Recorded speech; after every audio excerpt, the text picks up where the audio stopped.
नमस्कार दोस्तों, आप सभी का स्वागत है आज के विचार में। तो आज 9 नवंबर। तो आज का मुख्य विचार है कि बूढ़े होने पर भी माँ बाप एक बहुत बड़ी संपत्ति होते हैं। तो बच्चों को अगर मुश्किल भी हो तब भी माँ बाप की देखभाल करनी चाहिए। तो जैसे आज का मुख्य विचार। और अब बात करते हैं 9 नवंबर के साथ जुड़ी विशेष घटनाओं, ऐतिहासिक घटनाओं के बारे में। दोस्तों, अभी तक चैनल को सब्सक्राइब नहीं किया तो चैनल को सब्सक्राइब जरूर कर ले, ताकि हर आने वाला नया विचार आप तक पहुंचता रहे। और हमारा उद्देश्य जो है वो एक ऐतिहासिक जानकारी देना। हमारे चैनल का उद्देश्य कोई मनोरंजन करना नहीं है, लोगों को जागरूक करना और लोगों को एक बढ़िया से बढ़िया जानकारी देना है। अगर आपको ये जानकारी अच्छी लगती है तो ज़्यादा से ज़्यादा इसको सब्सक्राइब करें और जुड़े इस चैनल के साथ। तो अब बात करते हैं 9 नवंबर के साथ जुड़ी हुई विशेष घटनाओं के बारे में। तो 9 नवंबर 1768 को इंग्लैंड में सर्कस का पहला शो जो था वो दिखाया गया। 9 नवंबर 1799 में जनरल नेपोलियन ने विद्रोह करके वहाँ की सत्ता के ऊपर कब्जा किया। 9 नवंबर 1877 में सारे जहाँ से अच्छा ये हिंदुस्तान हमारा, और इस गीत के राइटर, लेखक और उर्दू के शायर डॉक्टर मोहम्मद इकबाल का जन्म हुआ। 9 नवंबर 1948 को जूनागढ़ रियासत जो थी भारत में शामिल की गई। 9 नवंबर 2011 को नोबल इनाम, नोबल पुरस्कार जीतने वाले पंजाबी के वैज्ञानिक डॉक्टर हरगोविंद खुराना का देहांत हुआ। तो ये थे उन विशेष घटनाओं के बारे में जो 9 नवंबर के साथ जुड़ी हुई है। तो अब बात करते हैं डॉक्टर मोहम्मद इकबाल के बारे में। तो डॉक्टर मोहम्मद इकबाल का जन्म जो था वो 9 नवंबर 1877 ईस्वी में हुआ। तो वो उनका जन्म जो था वो सियालकोट में हुआ। तो उनके पिता जो थे शेख नूर मोहम्मद, वो एक व्यापारी थे, व्यापार करते थे। तो इकबाल ने जो पहली शिक्षा है वो सैयद मीर हसन से प्राप्त की, और वो प्राप्त करने के बाद वो स्कॉट मिशन कॉलेज से उन्होंने मैट्रिक और एमए की जो शिक्षा प्राप्त की उन्होंने। फिर वो लाहौर ओरिएंटल कॉलेज में शिक्षक के रूप में पढ़ाने लगे। तो 1905 में उन्होंने उच्च शिक्षा के लिए वो इंग्लैंड चले गए। तो उन्होंने दार्शनिक की जो डिग्री वहाँ पे प्राप्त की। फिर वो जर्मनी की म्यूनिख यूनिवर्सिटी से उन्होंने पीएचडी की डिग्री प्राप्त की। तो फिर वो उसके बाद दोबारा वो दूसरी बार इंग्लैंड में आकर के उन्होंने बैरिस्टरी की जो डिग्री प्राप्त की। तो उसके बाद वो भारत जो वापस चले आई। तो भारत वापस आकर के उन्होंने वकालत का जो काम शुरू किया। तो 1934 तक वो एक व्यवसाय के रूप में वकालत वो करते रहे। और इसी समय में 1930 में अखिल भारतीय सम्मेलन जो था 1930 में हुआ, तो उसकी उन्होंने अध्यक्षता भी की। और उसने अपने भाषण में मुसलमानों की जो राजनीतिक समस्याओं का समाधान उपस्थित किया। और इसी के आधार पर पाकिस्तान की मांग थी, जो पाकिस्तान बनाने की जो मांग ने जन्म लिया, या कह लो कि वो पाकिस्तान की जो मांग वहाँ पे उठी, शुरू हुई। तो इकबाल छोटी ही आयु में उन्होंने कविताएं लिखनी शुरू कर दी थी।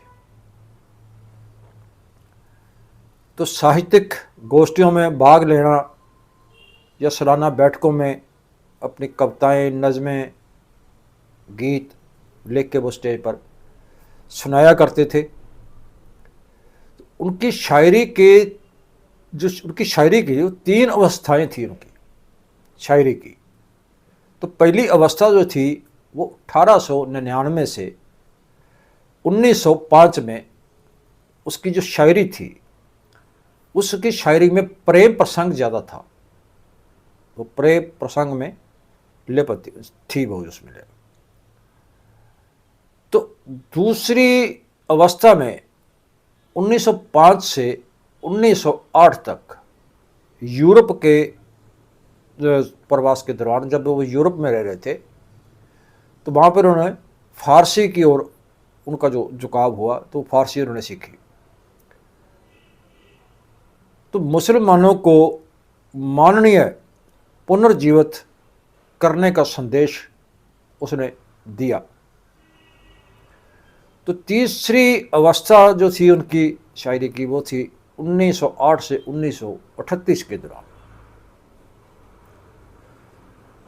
और वो सामान्य रूप से सभी इंसानियत और मुसलमान दुनिया को जागृत करके कर्मशील बनाने का प्रयत्न वो करते रहे। तो उसकी उन्होंने एक पुस्तक भी लिखी, जो उसकी पहली पुस्तक थी इल्मुल इक्तिसाद। तो 1896 में वो प्रकाशित हुई। तो अर्थशास्त्र के साथ साथ उन्हें संदर्भ में जो वो पुस्तक थी वो अर्थशास्त्र के संदर्भ में थी। तो 21 मई 1938 को लाहौर के अंदर उनका देहांत हो गया। तो उनका लिखा हुआ गीत, जिसका उन्हें नाम दिया था तराने हिंद,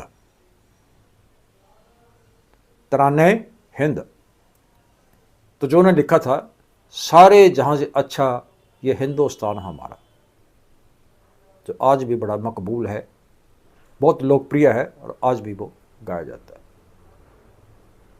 तो ये था मोहम्मद इकबाल के बारे में जानकारी। और दोस्तों, अब एक आपको बहुत ही महत्वपूर्ण विषय के बारे में जानकारी देने जा रहे हैं, और वो है प्याज के छिलके की। जो प्याज का ऊपरी भाग होता है, ऊपरी छिलका होता है, जो हम उतार के फेंक देते हैं, उसके बारे में। तो एक बहुत बड़ी औषधि है और बहुत सी बीमारियों को वो ठीक करता है। तो अब विस्तार से आपको बताएंगे उसके बारे में। तो प्याज के सामान्य तौर पर जो प्याज है, उसके रंग के आधार पर 3 प्रकार के होते हैं प्याज। एक सफ़ेद, एक पीला और एक लाल रंग का। तो लाल रंग का जो प्याज है वो दूसरे के मुकाबले में, सफ़ेद या पीले के मुकाबले में ज़्यादा उसके अंदर तत्व होते हैं, वो ज़्यादा गुणकारी होता है, क्योंकि इसमें भरपूर मात्रा में क्वरसेटीन जो तत्व वो होता है। तो ये एक रंग देने वाला पदार्थ होता है। क्वरसेटीन रंग देने वाला पदार्थ होता है, तो जिसके सेहत के लिए बहुत सारे फायदे हैं, इसके बहुत अच्छा है सेहत के लिए। अब बात करते हैं एंटीऑक्सीडेंट। तो शरीर में जो बनने वाले माड़े पदार्थ या जहरीले पदार्थ, जो शरीर के अंदर हमारे जहरीले पदार्थ बनते हैं, तत्व बनते हैं, तो ये प्याज उसको कुछ ही मिनटों में ख़त्म कर देता है शरीर के अंदर, किसी भी जहरीले तत्व को शरीर के लिए। तो ये ब्लड प्रेशर को भी कंट्रोल में रखता है, उसको भी ठीक करता है प्याज। कोलेस्ट्रॉल जो है उसको भी सामान्य रखता है, कोलेस्ट्रॉल भी बढ़ने नहीं देता। तो दूसरी जो सबसे बड़ी इसमें विशेषता है प्याज में, वो है मर्दों की शारीरिक ताकत के लिए, जो कि बहुत ही कारगर औषधि है। अगर किसी मर्द के शरीर में कमजोरी है, या जैसे मर्दाना कमजोरी भी कह देते हैं, तो ऐसी शारीरिक ताकत के लिए ये बहुत रामबाण का काम करता है। तो ये शरीर को बहुत मजबूत बनाता है।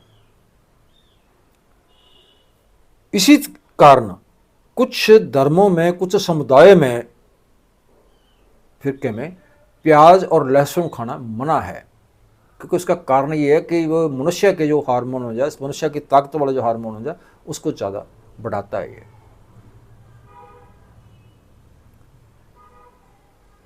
तो ये सोजश को भी कम करता है, सोजश को कम करके, और सबसे बड़ा दिमागी रोगों के लिए,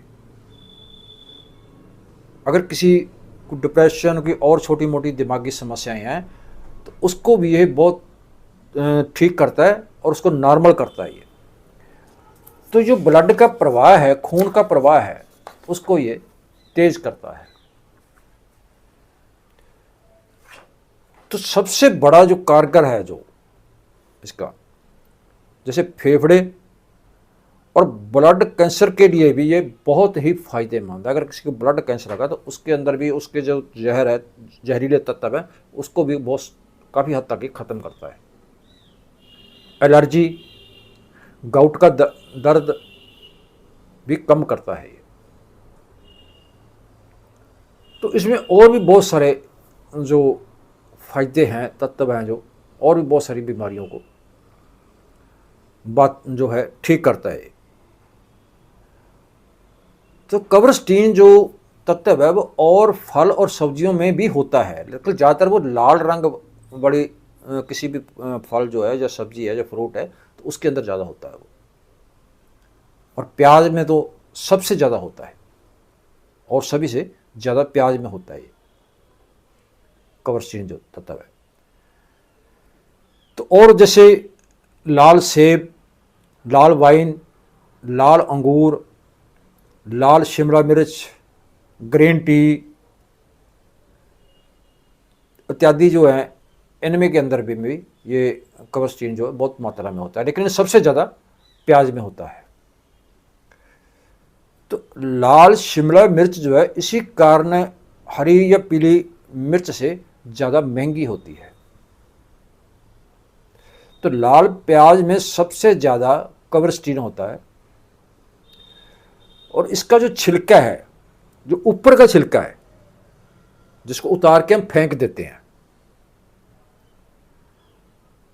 तो उसके जो अंदर के जो प्याज है उससे ज़्यादा जो कवरस्टीन है वो ऊपर के छिलके में ज़्यादा होता है। अंदर के प्याज से ज़्यादा ऊपर में ज़्यादा होता है उसमें। उसको अगर इस्तेमाल किया जाए तो वो बिल्कुल हमें मुफ्त में मिलता है। मुफ्त से मतलब है कि प्याज के तो पैसे लगते ही हैं, लेकिन जो ऊपर जो है छिलका है, हम वो उसको उतारेंगे, उतार के फेंक देंगे। लेकिन उसको करना क्या है, कैसे करना है, उसके बारे में आपको जानकारी बताते हैं। तो जैसे हर रोज़ सुबह शाम सब्जी बनती है, प्याज का जो ऊपर का जो छिलका उतारते हैं, उसको फेंको मत, उसको एक पॉलीथीन में अच्छी तरह साफ करके, उसको धो करके उसको एक फ्रिज में रख दो। हर रोज़ फ्रिज में रखते रहो। तो एक हफ्ते के बाद जब वो काफ़ी इकट्ठे हो जाएं, तो उसमें एक बर्तन में ज़रूरत के अनुसार पानी डाल लो, और पानी डाल के उसको आंच के ऊपर उबाल लो, अच्छी तरह से उबाल लो उसको। तो उसका कलर चेंज हो जाएगा। तो जैसे ही वो पानी को उबाला जाएगा तो उसको हीट बंद कर दो उसकी। और सबसे अच्छा तरीका जो है, सबसे आसान तरीका है, वो कुकर में। उसको 15-20 मिनट तक ऐसे पड़ा रहने दो, ऊपर से बंद हो। उसके बाद उसको अच्छी तरह किसी कपड़े से या किसी छालनी से उसको साफ कर लो पानी को, और जो छिलका उसको फेंक दो। और जो लाल पानी बचेगा वो कवर स्टीन से भरपूर होगा, सबसे ज़्यादा कवर स्टीन होगा उसके अंदर, और बढ़िया कंसंट्रेट तैयार हो जाएगा। तो उस पानी को ज़रूरत के अनुसार हर दिन, हर रोज़ 5-6 चम्मच जो है उसके दाल, सब्जी इत्यादि में डाल करके उसको इस्तेमाल किया जा सकता है। इस्तेमाल करो उसको। तो वैसे इसके जो सप्लीमेंट भी मिलते हैं, लेकिन वो काफ़ी ज़्यादा महंगे होते हैं। तो हाइड्रोक्लोरोक्विन से भी ये ज़्यादा असरदार, फायदेमंद होता है प्याज के ऊपरले उस छिलके का ये पानी। तो ये था दोस्तों आज का विचार, और आज के बारे में जानकारी कैसी लगी, अच्छी लगी, ज़्यादा से ज़्यादा लाइक शेयर करना, कमेंट करके अपने विचार जरूर देना। कल फिर मिलते हैं किसी ऐसे एक और नए विचार के साथ। तब तक नमस्कार।